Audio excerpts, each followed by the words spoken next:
Hola, soy Kirisi. Este es mi resumen de lecturas de marzo.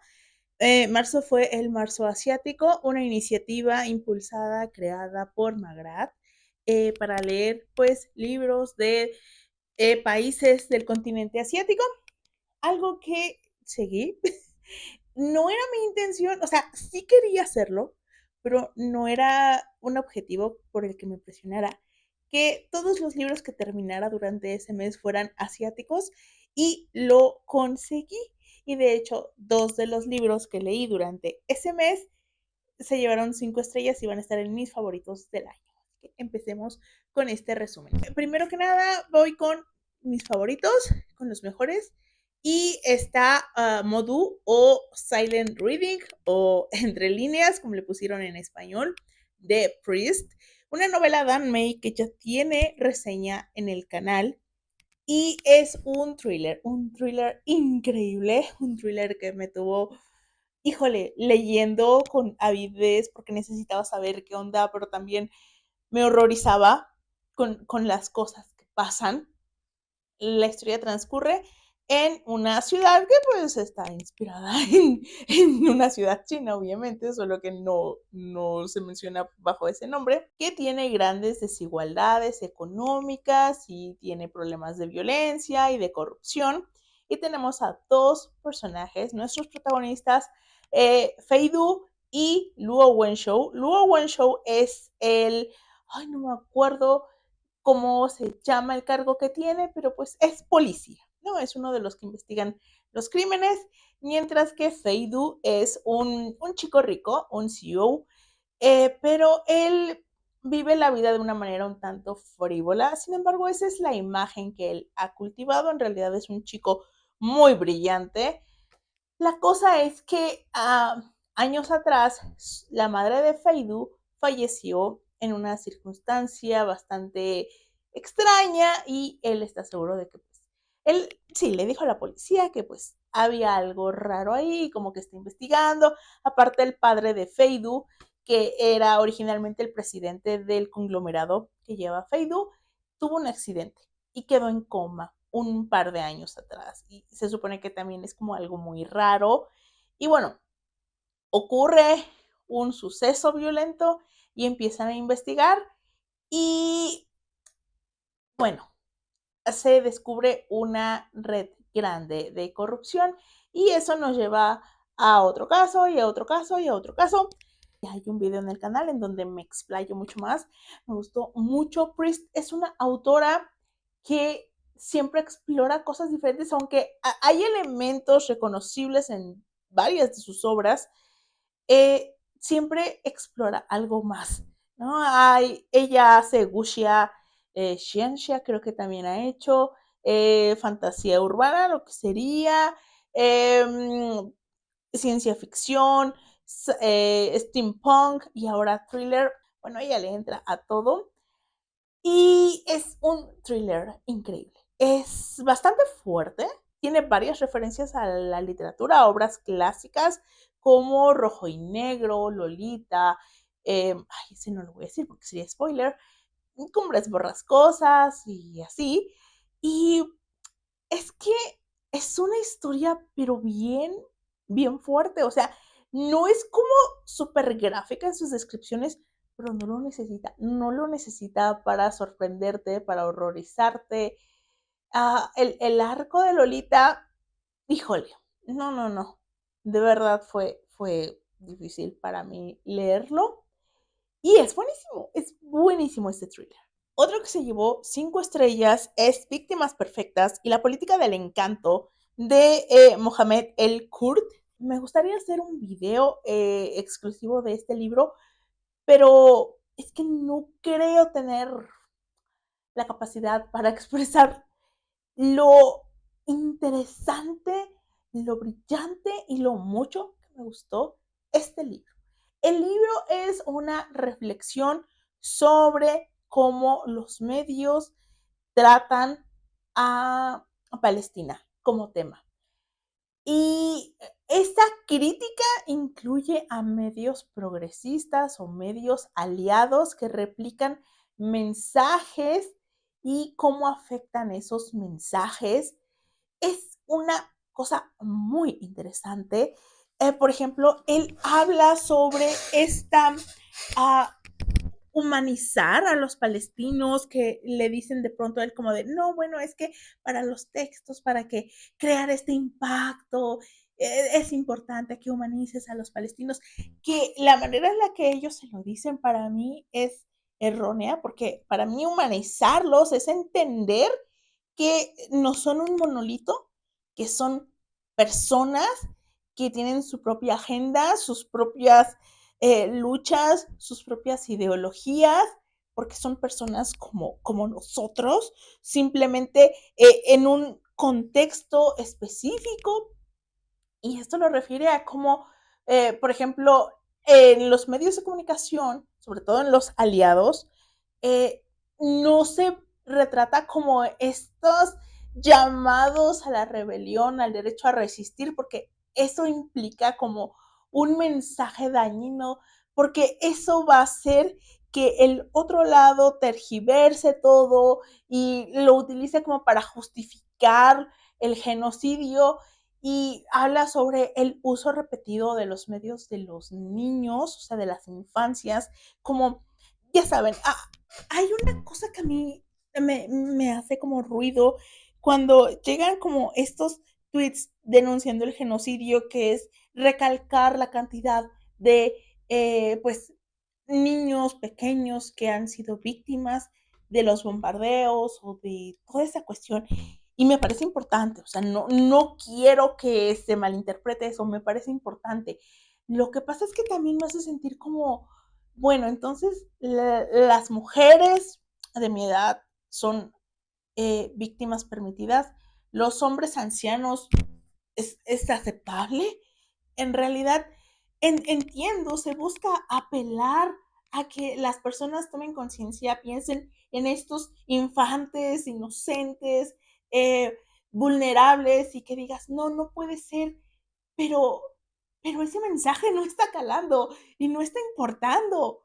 Y una cosa que a mí me pareció muy interesante, que resonó con un tweet que había leído hace tiempo, es cómo los palestinos cuando hablan, o sea, ante las cámaras, comparten cierto patrón en el sentido de que no hacen como un llamado a la lucha, recalcan el perdón, los dos bandos, la búsqueda de paz, el señalar como directamente a Israel es algo que no ocurre. Y también, que es el punto importante, es el distanciamiento con Hamas. Lo entiendo porque tú defiendes a Palestina y te salen con, claro, es que estás con Hamas y no sé qué.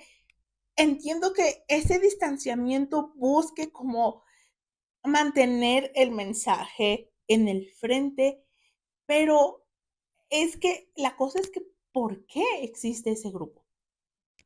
No es la razón del conflicto, es una de las consecuencias de lo que está pasando.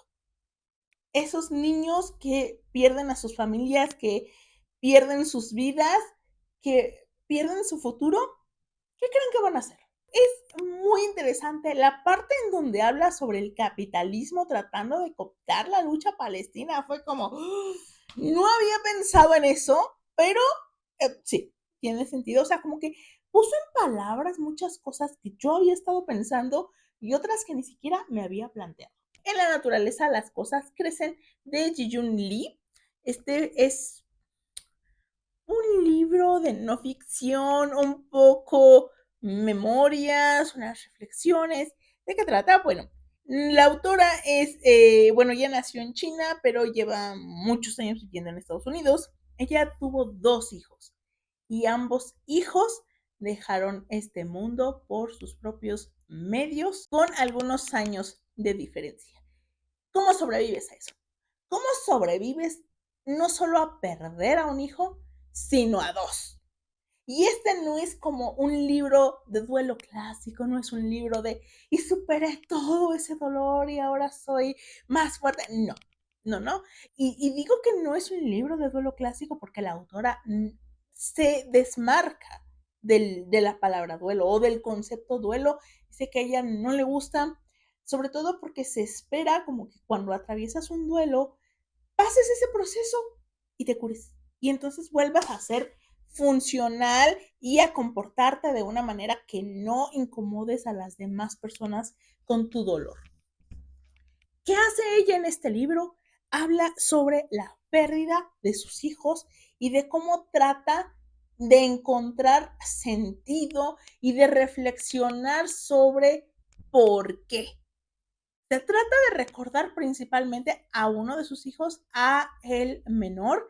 Esto es porque cuando fallece el mayor, saca un libro sobre él. Y entonces, este es como su manera de racionalizar la pérdida cuando pierde al segundo.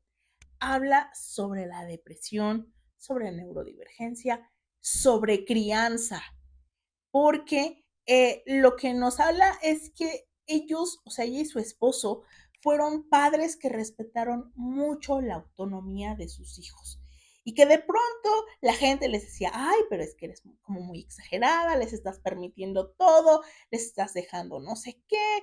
Y que algunas personas como que después de lo que pasó, pues se sentían validadas con esas críticas que le hacían. Y hay algún punto en donde habla sobre que pues va a terapia y el terapeuta le dice, bueno, es que yo no siento que tú tengas rabia en este proceso. Y dice, no, es que yo no tengo rabia por lo que pasó. Ella está como en una aceptación, le duele muchísimo, eso es obvio, nunca lo niega, pero como que en esta aceptar la autonomía y la personalidad de sus hijos, que es lo que hizo mientras ellos vivían, ella ha entendido o ha llegado a la aceptación de que por más doloroso que sea, sus hijos decidieron hacerlo y ella no puede más que aceptarlo, porque es la autonomía de sus hijos. Habla también mucho sobre literatura, no solo porque ella es autora, sino porque se relacionaba mucho con sus hijos a través de los libros, entonces era como de, no, pues, y mi hijo, y la última vez que hablamos de un libro fue esto, y como que intenta encontrar ahí alguna explicación. Ella también tiene problemas de salud mental debido a la crianza con una madre bastante violenta, y entonces llega un punto en el que ella dice, tal vez cuando yo hice esto, les estaba dando a ellos el mensaje de que esa posibilidad existía y reflexiona sobre esto, ¿no? De la vida vale la pena ser vivida y cómo ella llega a la conclusión de que cuando estaba internada, después de haber intentado, ella dijo, sí, incluso en ese momento yo hubiera dicho, sí, la vida vale la pena ser vivida, pero pues creo que mis hijos llegaron a otra conclusión. Entonces es un libro bastante fuerte sobre el duelo, sobre la pérdida de un ser querido, específicamente de un hijo, sobre todo por el enfoque que ella tiene, que es un enfoque al que creo que no estamos tan acostumbrados a leer. Contraataque a los 30 de Won Pyong-son. Esta es la misma autora de Almendra. Ah, bueno, es que lo leí porque quiero sacar un video el próximo mes y está ahí enlistado. Nos presenta a Gigi, no estoy segura de que así se pronuncie, una chica que como ella dice tiene el nombre más común, más como así normal, anodino de Corea, y ella tiene un trabajo en una escuela que no la satisface. Ella quería ingresar en un gran conglomerado, pero pues no se pudo, y este gran conglomerado está como en muchos sectores, pero tiene escuelas. Entonces ella pensó, bueno, pues si entro a trabajar en estas escuelas, pues de ahí me cuelo y voy haciendo carrera y llego a esta división a la que yo quiero llegar. Spoiler, no pasó. La cosa es que ella termina trabajando como medio tiempo, pero la tienen bajo el régimen de prácticas, pues para pagarle menos, para no darle ciertas prestaciones, y tiene muchos problemas económicos por esa razón, porque es un trabajo que odia, que es explotador, no se lleva con sus compañeros de trabajo, su jefa y su jefe la fastidian, y un día es testigo de algo y después alguien nuevo llega a trabajar a la empresa y sacude su mundo porque este hombre dice, hay que desquitarnos. Y empieza como a animar a cierto grupo de personas a hacer una serie de actividades, unas como bromas, para protestar ante injusticias o situaciones cotidianas. Y pues eso lleva a que pasen ciertas cosas.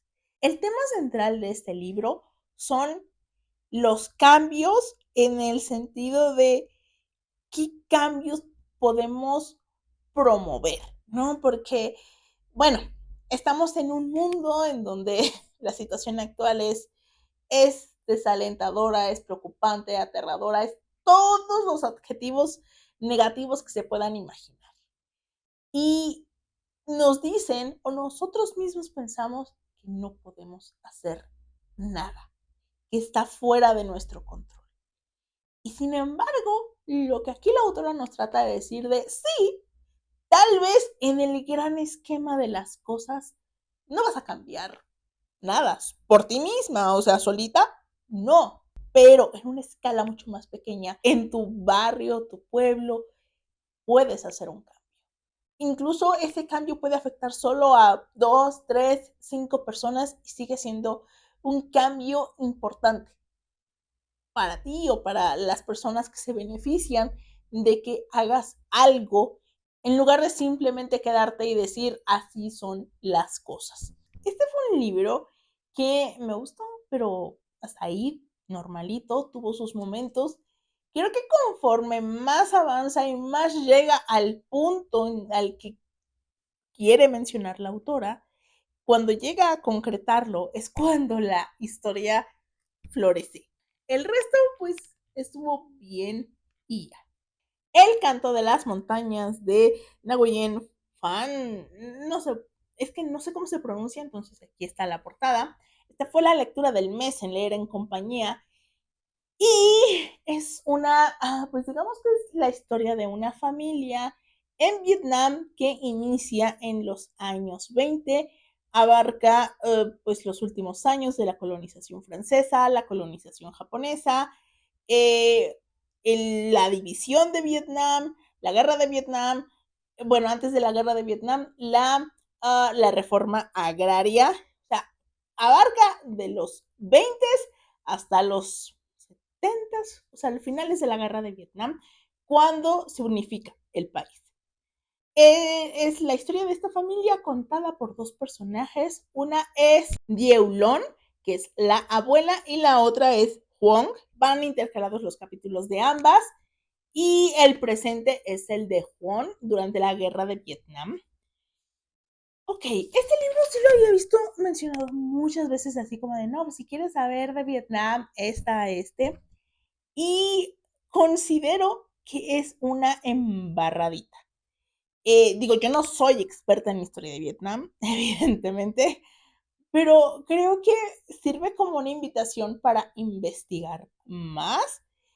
Para mí está muy embarradita porque lo importante es lo que vive esta familia. Claro, la situación del país impacta en ellos, pero está más centrado en qué pasa en esta familia. Incluso diría que vemos muy poco de gente de su entorno, todo es ellos, especialmente pues estas dos mujeres y sus familiares. Una de las cosas que me gustó de este libro es que muestra de manera muy cruda el horror de la guerra. Como que estas historias belicistas tienden a mostrarnos el horror desde el frente, lo que sufren los soldados, al regreso tal vez, pero lo que hace la autora es mostrarnos lo que vive la población civil cuando el conflicto se está desarrollando, cómo son víctimas, quedan en medio, viven no solo la violencia, sino la falta de alimentos, el miedo, la soledad, las lesiones, el, la preocupación constante por sus familiares. En este caso, en la guerra de Vietnam, los hombres en edad de combatir fueron reclutados forzosamente, por lo tanto todas las familias perdieron a un ser querido durante ese periodo. Algunos regresaron, otros regresaron mal, heridos, discapacitados o con problemas de trastorno de estrés postraumático. Entonces, lo que hace es mostrarnos eso, el horror absoluto de la guerra y cómo impacta en la gente y en quienes combatieron incluso en años posteriores, cómo la guerra destruye a las personas. Sin embargo, este libro tiene una cosa muy curiosa, porque diría que la guerra la despolitizó. Um, Algo que me recordaba este libro es a Sofía Segovia y El murmullo de las abejas. Porque, miren, hay un momento en donde está Huang siendo una niña y empieza a leer y dice, no, pues sí, es que ahí entendí que siempre me decían que los americanos nos invadían y querían conquistar y oprimir a los otros pueblos, pero ese libro me enseñó que son como cualquiera de nosotros, también tienen familias a los que aprecian y tiene una visión como muy amable de los gringos, muy, sobre todo si la comparamos con la visión, con cómo narra lo que hacen los colonizadores japoneses y principalmente con los campesinos beneficiados por la reforma agraria. La manera en la que villaniza a los campesinos. Pasa algo con su familia, con la reforma agraria, y sí, obviamente fue algo muy violento. Yo entiendo ese retrato, pero el cómo generalmente lo muestran como algo malo, la reforma agraria, cómo el que se beneficiara a estas personas es retratado como algo malo y estas personas como violentas y agresivas y víctimas a los ricos que tenían como todas estas tierras. Si se compara la manera en la que retrata a los japoneses o a los de la reforma agraria con los estadounidenses que hicieron verdaderas masacres en aldeas de Vietnam y liberaron el agente naranja. Es mucha esta visión de los dos bandos. Los dos bandos sufrimos. Si tan solo los vietnamitas y los estadounidenses no hubieran tenido armas, todo habría sido tranquilo. Eso sí se me hacía como muy, muy llamativo. Mártir de Kabeb Akbar. Esta es una novela de un autor iraní que el año pasado estuvo como muy premiada y pues me dio curiosidad. Y es una historia sobre Cyrus, un chico pues iraní, pero que desde pues bebé su papá se lo llevó a vivir a Estados Unidos porque su mamá, cuando él acababa de nacer, tomó un vuelo para ir ¿a dónde? No me acuerdo si Arabia Saudita, o sea, un viaje para ver a su hermano y Estados Unidos derribó ese avión. Y pues eso marcó su vida, entonces él ha tenido como que muchos problemas de adicciones y ya o sea, está solo, no tiene familia, tiene como un pequeño grupo de amigos y él desea morir, pero al mismo tiempo quiere que eso tenga un significado, quiere que sea importante en cierta manera y como que tiene esta fascinación con los mártires que por lo que nos dice el libro, yo no lo sabía, está muy relacionado, está muy metido en la cultura iraní. Pues nos explican cómo, ¿no? El cómo es la visión de los mártires en la cultura iraní. No sé si sería iraní o persa, pero bueno. Y como, o sea, por ejemplo, en políticas gubernamentales de apoyo a los mártires, de celebraciones o de cómo en tiempos de guerra, pues casi todas las familias tenían un mártir. Y cómo lo ve él, lo relaciona con eso de tratar de darle sentido a su partida, querer que signifique algo y se va, o sea, el primer cuarto del libro es mucho el razonando como sus pensamientos sobre eso y tratando de expresarse y después como que se va a una búsqueda y el libro va intercalando, es que no quiero decir mucho, pero va intercalando con narraciones de otros personajes. Unas las narra él, o sea, el 70% del libro lo narra él y después son como otros personajes. Pues me pareció interesante, pero no me encantó. Debo admitir que medio adiviné el plot twist, pero en un momento dije, no puede ser eso, porque esto resultó que era correcto lo que yo me había imaginado. Y no estoy muy segura de que este giro me haya gustado. Eso sí, creo que lo cerró muy bien, aunque yo creo que el penúltimo capítulo era un mucho mejor cierre que el capítulo final. Pero pues eso ya es así como que gusto muy personal. Pero para mí el penúltimo capítulo cierra mejor el libro que el último. Y finalmente, y del cielo cayeron 3 manzanas de Narin Arbarian. Este libro es de Armenia y no sabía que Armenia era un país asiático. Pensaba que era europeo, pero pues cuando estuve investigando resultó y dije, perfecto, lo voy a leer porque no me acuerdo cómo llegué a él. Supongo que me apareció en algún post en Instagram o algo así. Es lo más seguro.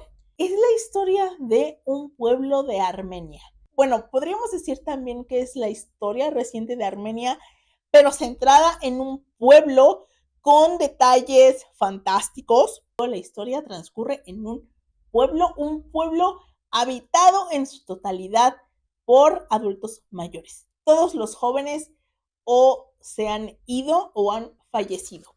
¿Por qué? Porque este pueblo ha vivido devastación natural, de manera en la que ahí se perdió parte de la población.